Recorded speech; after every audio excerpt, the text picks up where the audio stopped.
बेनी साहब, लेकिन नेतन्याहू के पास तो प्लान बी भी है। वो स्ट्रेट ऑफ हॉर्मुज से बचने के लिए उन्होंने आईएमईसी का भी जिक्र किया और कह रहे हैं कि भाई एनर्जी हब बनने का वो ख्वाब देख रहे हैं और एक नया एनर्जी ब्रिज बनाना चाह रहे हैं ताकि ग्लोबल सप्लाई चेन भी ना रुके और इजराइल का भी काम निकल जाए। लेकिन क्या राहें इतनी आसान होंगी इसके लिए उनकी?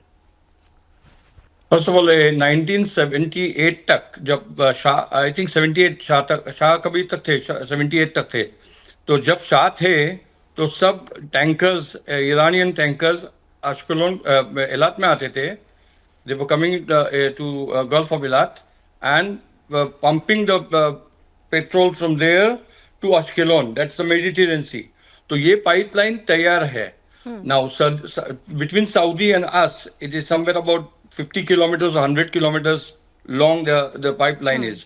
So they are planning to bring, I mean, what maybe Netanyahu said today in the morning, that maybe it will be working, that it will come from Saudi and it will go to the pipeline that we already have from 1978, that was we were using when Shah was there in Iran, and it will go to the Mediterranean Sea, and of course it will be distributed by our or by other ships or wherever they want to deal with.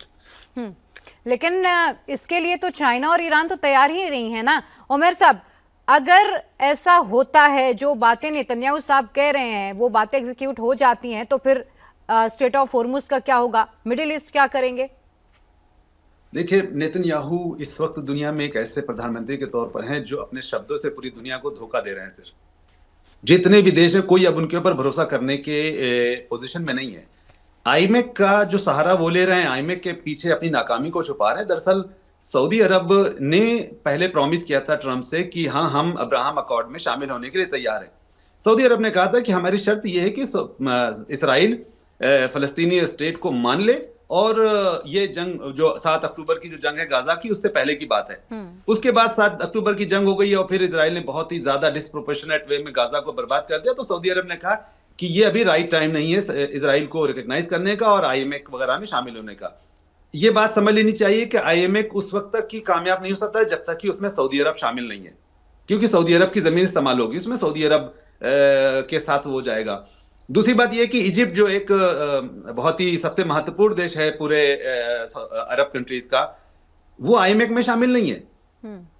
उसको भी बहुत नाराजगी है कि उसको IMF में शामिल किया जाए, और इजराइल ने पूरी कोशिश की है कि आईएमएफ में इजिप्ट को ना रखा जाए, उसको किनारे कर दिया जाए। लेकिन भारत और दूसरे कई सारे देश ऐसे हैं जो चाहते हैं कि आईएमएफ में इजिप्ट की भी भागीदारी हो, क्योंकि वो सबसे बड़ी इकोनॉमी बन जाएगा आगे कुछ सालों में। तो इजराइल का जो एक नेतन्याहू ने जो ये अपना शोषा फेंका है, तो मैं नहीं समझता कि इसमें कोई बहुत ज्यादा दम है फिलहाल। और दूसरी बात ये थी कि कोई भी देश ये नहीं चाहेगा कि उसकी पूरी सप्लाई जो है वो किसी एक रास्ते पर डिपेंडेंट हो जाए। लाल सागर से वो अपने आप को भेजेंगे जरूर, लेकिन वो ये कहेंगे कि भाई 20 से 25% सप्लाई वहां से होगी, फिर हॉर्मुज से होगी, दूसरी जगहों से होगी। वो डाइवर्सिफाइड सप्लाई रूट। लेकिन प्लान तो उनका यही है ना कि जो स्ट्रेट ऑफ हॉर्मुज पर अभी डिपेंडेंसी है वो थोड़ी कम हो जाए। वो नया एनर्जी हब बनने का ख्वाब देख रहे हैं। वो डिपेंडेंसी इनकी हॉर्मुज पर बहुत ही अभी जो सिचुएशन है उसकी वजह से वो है, लेकिन जैसे ही ये हालात नॉर्मल होंगे वो ईरान के साथ वो जरूर उसको डील करें, क्योंकि ईरान की भी इकोनॉमी उससे पर डिपेंडेंट है। अगर कल को, अभी देखिए, अभी सब कुछ ईरान के लिए इसलिए अच्छा है क्योंकि अभी अरब देशों ने ईरान पर हमला नहीं किया है। अभी अरब देशों ने ये कहा है कि भाई देखिए, आपके हमले और इजराइल के हमलों से हम अपने आप को दोनों तरह से अलग कर रहे हैं। हम आपकी जंग में नहीं पड़ना चाहते, आप हमारे ऊपर हमला ना करिए। ईरान ये कह रहा है कि हम आपके ऊपर हमला नहीं कर रहे हैं, हम सिर्फ जो अमेरिकन ठिकाने हैं सिर्फ उस पर हमला कर रहे हैं। लेकिन कई मर्तबा वो सिविलियन इलाकों में जा रहे हैं। तो अभी अरब देश ईरान को ये बार बार वार्निंग दे रहे हैं, लेकिन जब एक हद से आगे बात बढ़ जाएगी तो अरब देश कहेंगे कि भाई अब आप ये अपनी जंग को, इजराइल की और ईरान की जंग को आप हमारी जंग में बना रहे हैं, तो हम भी आपके खिलाफ खड़े होंगे।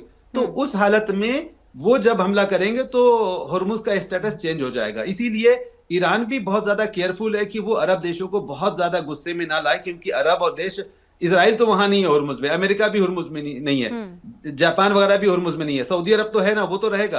तो इसलिए वो आपस में मिलकर के वो कहीं ना कहीं डील कर लेंगे। एक बात जो उन्होंने एक आपने कही थी, मैं उस पर थोड़ा सा एक मिनट में कहूंगा कि फ्रांस और ब्रिटेन और जर्मनी ने, इन लोगों ने कहा है कि वो हॉर्मुज को क्लियर करने के लिए अपने कुछ एक काम करेंगे।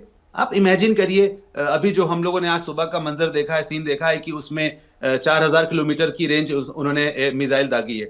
इसका मतलब यह है कि जिस दिन पहला फ्रेंच मिसाइल ईरान पर आएगा, जिस दिन पहला जर्मन या ब्रिटिश मिसाइल ईरान पर आएगा होर्मुज को बचाने के लिए, पहली मर्तबा होगा दूसरी जंग के बाद, उस विश्व युद्ध जंग के बाद पहली मर्तबा ऐसा होगा कि फ्रांस में और ब्रिटेन में और जर्मनी में ईरान की मिसाइल पहुंचेंगे। क्योंकि ये जो 4000 किलोमीटर वाला तजुर्बा किया है, तो इसका मतलब यह है कि उनके कारखाने में ऐसी कुछ चीजें हैं। और मैं समझता हूं कि उन्होंने दरअसल जिन लोगों ने ये कहा है कि हम ये इजराइल की वॉर को हम भी ज्वाइन करेंगे, शायद ईरान ने 4000 किलोमीटर वाली क्षमता को दिखा करके उनको ये मैसेज देना चाहा है कि भाई अगर इस बार वॉर को ज्वाइन करेंगे तो देखिए हम आप तक पहुंचने के लिए सक्षम हैं। तो उन्होंने भेजा मिसाइल वहां, लेकिन मैसेज शायद उन्होंने यूरोप को दिया है।